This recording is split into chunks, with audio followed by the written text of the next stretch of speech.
Kamala Harris's pick for running mate is our top headline here today. Thanks for joining us for this KGW News update. I'm Drew Carney. And I'm China Green. Vice President Harris is also now officially the Democratic nominee for president. And this morning, she announced Minnesota Governor Tim Walz as her VP pick. Democratic nominee Kamala Harris chooses Minnesota Governor Tim Walz to be her running mate. The pair releasing a video to build excitement.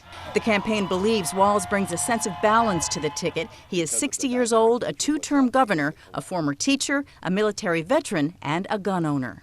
The announcement coming after Harris officially becomes the party's nominee, making history as the first woman of color at the top of a major party ticket.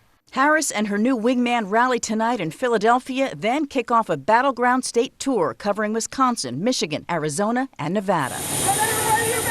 And in the most sincere form of flattery, Trump running mate J.D. Vance holds rallies in several of those same states.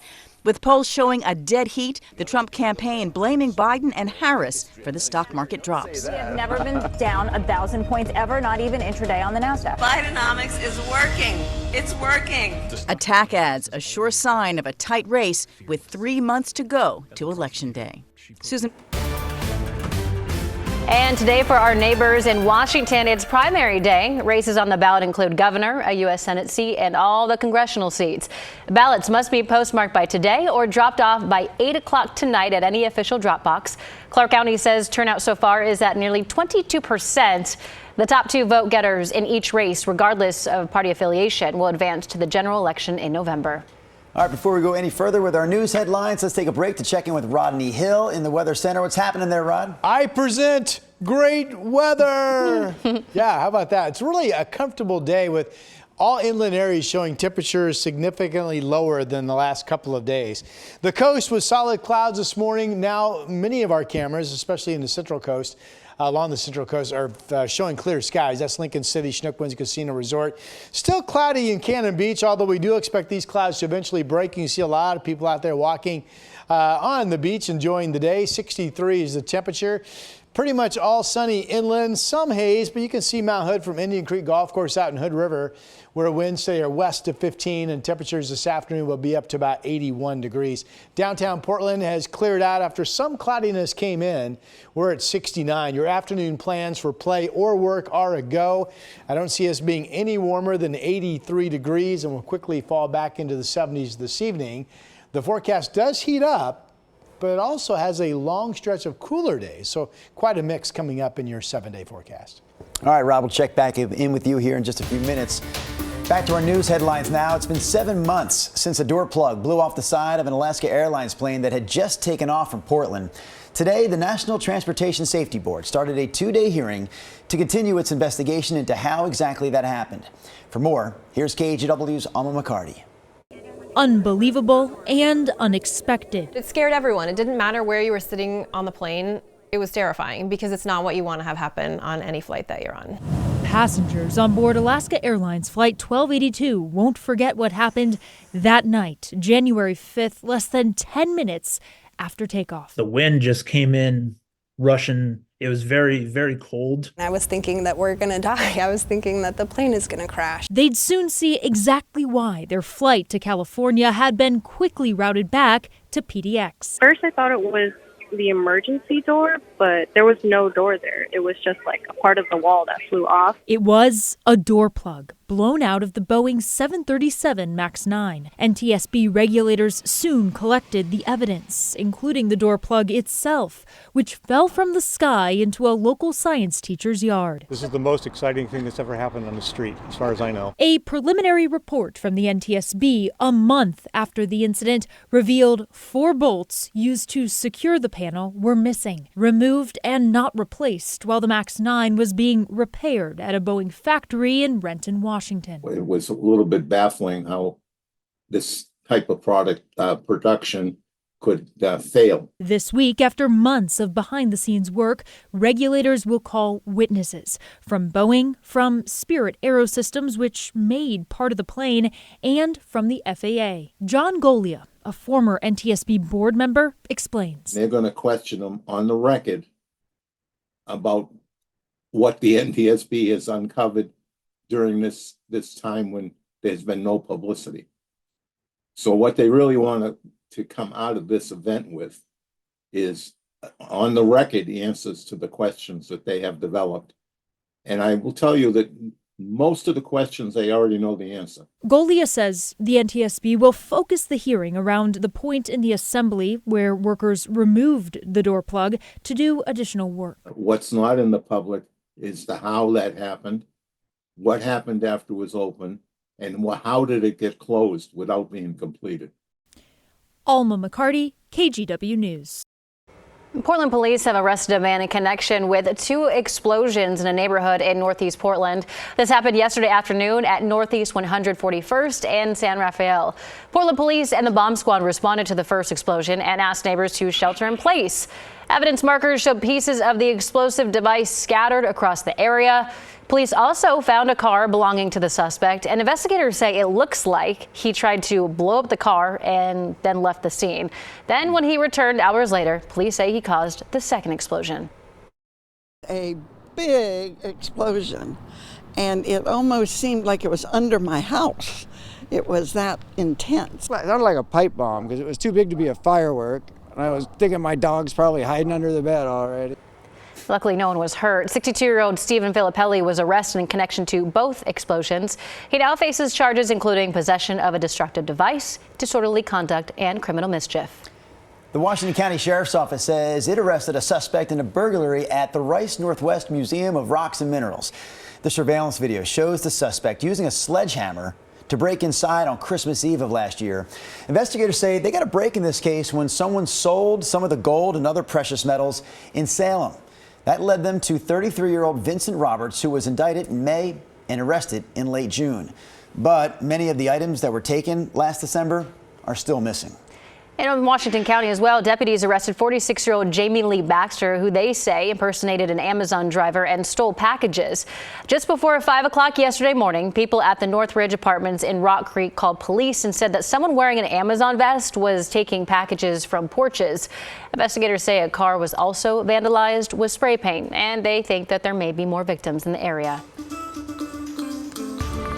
Now to a KGW investigation into a potentially huge shift in college sports. Schools are set to start paying student athletes directly as early as next fall, a system that could be detrimental to colleges with smaller athletic programs. KGW's Evan Watson explains. We're still probably the purest form of college basketball. In the world of Division I sports, Portland State places lower on the food chain. So we just have to be very flexible, very adaptable to what's going on around us. Ever-changing rules around college athlete pay affect recruiting, budgets, and program stability. There's no getting around it. It makes it tough. The latest change is a massive $2.8 billion settlement that the NCAA and universities plan to pay to former college athletes. It could threaten the viability of sports programs at smaller schools and widen the competitive gap between the haves and the have-nots. You know, we have to strive to try and level the playing field. Dante Chachere is the starting quarterback at Portland State. Kind of like an incentive. You know, you play good, you get paid. Only recently have athletes been able to get paid for the use of their name, image, and likeness, known as NIL. Chachere says the older generation is jealous of the new opportunities, and he feels the same way. My brother, he's actually in the NFL. He plays for the Cardinals, and he always talks about, like, man, if I was in college in your time, I'd have all these deals. So I'm like, yeah, that's how I feel about the next generation coming up. The settlement would force all NCAA schools to pay damages to many athletes who didn't get deals in their college years. Big Sky Commissioner Tom Wistrcill says he worries some schools might cut sports teams to afford it. So it's very painful for our schools in the Big Sky Conference. Most of them are going to be out, roughly $250,000 to $300,000 a year for 10 years. And that's a lot of money for our schools that are cash strapped. The settlement would also let colleges pay their student athletes directly from a pool of up to $22 million a year. And the schools that choose to opt into this pay-for-play model, like Oregon State and Oregon, they're going to opt in. They're going to pay those student athletes. Good for them. We won't choose to do that in the Big Sky Conference. Wistrcill says the money will likely create a bigger divide in college sports parity, but there are only so many schools at the highest level and many more athletes who will want a chance to prove themselves. Portland State men's basketball coach Jace Coburn subscribes to that philosophy. We need guys with a chip on their shoulder. And so that's kind of been our deal. Evan Watson, KGW News. There is only one former college athlete sitting on our news desk here right now. It's not the guy who's presently talking. Sorry. It's not the weatherman that we're about to throw to.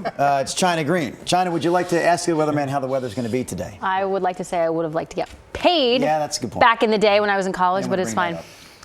You know what sport is great for people that are vertically challenged, not that tall? I was seriously really good at flag football because I was down low just picking the flags as the runners came by. Did not see where that was going. Look up scholarship opportunities for flag football players. I'm going to do my research here. Move it. Thank you, Drew. Let me know. I may revisit college if there are opportunities. All right. Well, this is still Tropical Storm Debbie. Barely. Winds are down to 40 miles per hour sustained. So it's almost ready to drop below tropical storm status. Although with the eye now moving up the Georgia coast, it could move offshore and re-strengthen a bit. But the big story here continues to be the fact this storm is going to be dumping rain over parts of Georgia and especially South Carolina up into North Carolina all the way into Thursday because it's barely moving. And the Hurricane Center still believes that there will be plenty of folks pick up 15, 18, 20 inches of rain and some isolated spots even greater than that. So to use the Hurricane Center's verbiage, catastrophic flooding absolutely continues to be a concern for what is now Tropical Storm Debbie. Here at home, that upper level high that's been kind of dominating us, it moves around a little bit. It's parked over Utah and Salt Lake City right now. The flow pattern around it in terms of storm potential, you can see some rain in Idaho, has dropped south of our region. So there's no storm chance this afternoon or tonight for Oregon or Washington. We will be completely dry. We're continuing to see air quality alerts in gray, mainly the southern half of our state, and then a red flag warning over in Idaho where you see the red colors, and out here in northeastern Oregon as well. Air quality numbers all good in Portland, Salem, Vancouver. The worst air is down there parked where you see those red and orange dots on healthy air down in southwestern Oregon. And a mix of moderate to some areas are reporting worse than moderate air quality out across the east as well. Kind of what we've been seeing for weeks and weeks, sadly, at this point. Here's our live camera of the blue sky up over Timberline Lodge. Temperature 61 degrees. Down at Government Camp, it's 64, and past temperatures are expected to be about 70 or 72 this afternoon. Very comfortable weather up in the high country. With the cloudiness that did come in late this morning now gone, we'll probably stay mainly clear the rest of today. 69 is your current temperature out at the airport. Still seeing some clouds on the cameras up in Cowlitz County. We're at 65, and still cloudiness in Clatsop County. Astoria's at 64, but the rest of us are seeing some sun. It's now 80 degrees up in the Dows. Forecast temperatures later today. Absolutely generally getting up into the 90s from Pendleton through Baker City and down into Burns, but nobody's expected to be just crazy hot, just low 90s, maybe a 94-degree number. 90 in Madras today, and then the low to mid 80s up and down I-5 for a very comfortable Tuesday. Hope you have a chance to get out and enjoy. We heat back up in the coming 2 or 3 days. Could hit 90 tomorrow. Thursday afternoon still looks to be the hot spot of the week at 95. But then Friday I've lowered us to 89, 86 Saturday, 87 Sunday. And Monday could be Monday could be the first of maybe 3 days in a row next week of high temperatures only in the 70s. How about that? 70s. Liking the sound of it, Rodney. Yeah. Okay. All right, so let's talk Olympics for a second. Skateboarding, one of the newer additions to the list of sports of the Olympics. It debuted last summer in Tokyo at those games. A couple of summers ago in Tokyo, for sure. Now, since it became an Olympic sport, a lot of people locally have expressed an interest in learning how to skateboard. How do I do it? For more on that, here's KGW's Christine Pitawanich. Inside this building on the corner of Martin Luther King Jr. Boulevard and Main in southeast Portland is something you might not expect, an indoor park, where these skateboarders sport skills and style. So this is a Nike SB warehouse that Skate Like a Girl is allowed to use for our weekly sessions. They're women and or trans sessions. Selma Urbina with Skate Like a Girl says the nonprofit's mission is to offer a space for skateboarders who aren't the typical white men or boys. Our space, what it does, it kind of exposes the community that all sorts of people are able to do this and to try it out versus it just being this one category of people. Urbina says there's a wait list to get in here. When she started back in 2018, things were different. So maybe there was about 5 to 8 participants, and now here we have about at least 30 people in our lessons. Orbina thinks a big reason for the boost, skateboarding debuting in 2021 at the 2020 Tokyo Olympics. If you watch the Olympics now, if you watch just even competitive skateboarding now, you see women, you see trans skaters out there, which is crazy to think about, you know, and that's just kind of the new world of skateboarding. That was not there 10 years ago. Yeah, I'm definitely gonna be watching the Olympics. Natalie Zaz volunteers with Skate Like a Girl. I think the community, most importantly, is the best part of it for me. Everyone here is just so free and like so authentically themselves. And if the potential bumps and bruises scare you, it freaks us all out. We are all scared of skateboarding, but at the end of the day, it comes to creating this relationship where you are intimate with your fears. You know, like you don't let it stop you. It opens doors to how you navigate other fears in your life. So, you know, and we're here to support you. You're not alone. In Southeast Portland, Christine Pitawanich, KGW News. Now, they also have opportunities for anyone to learn, including summer camps for kids and teens. And if you're an adult wanting to learn, they also have workshops in the fall for you. Skatelikeagirl.com. That's skatelikeagirl.com for more information. For one final shot during this newscast, we take it away to Paris, France. Sunset. Yeah, really great shot at this time of the day over there in Paris. Did you know that balloon that hovers above the flame actually rises every day? Around this time, as night sets in, that balloon goes up. Daytime comes back, the balloon sets back down. You can check out primetime coverage of the Olympic Games tonight on KGW. Check that out starting at 8 o'clock.